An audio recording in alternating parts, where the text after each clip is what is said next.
Hi, you guys. So I have graded your cell transport tests. We have to start DNA and genetics on Monday. So I really need you to review the feedback and then come Monday, Tuesday, or Wednesday during my PLT to retake the test.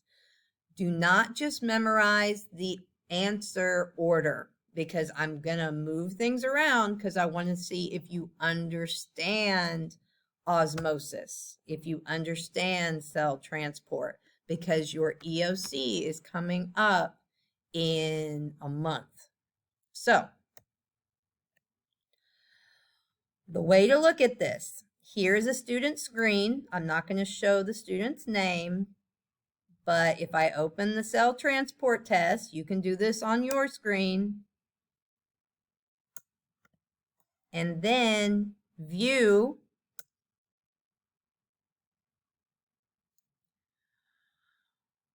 Below certain questions,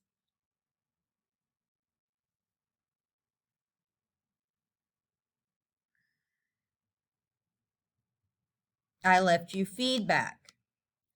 So for this question, I have a video for you to watch where I explain how to answer the question. Same thing here and here. For the vocabulary, I recommend make note cards. Look at what the right answers are. So here, hydrophilic is A, water loving. See where it says A right here?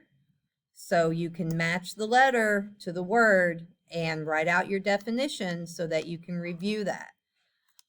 This one you just flip. Hydrophobic, hydrophilic. This is your water loving part, hydrophilic.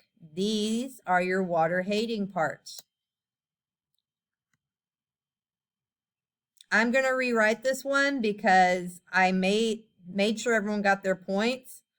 But this side, these are the three types that do not require energy, and that's diffusion, osmosis, and facilitated diffusion. This one does require energy. That's why it's active transport. This one, yet again, you can just match the letter. So number 1 is the phospholipid bilayer. Number 2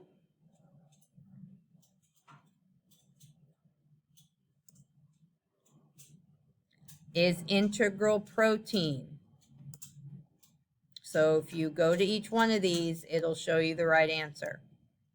All right, so next week, come to me, take this test. Miss Kipke is nice enough to give you time in class to do notes on this test so that you can get ready to take the retake and PLT. So thank you and see you later.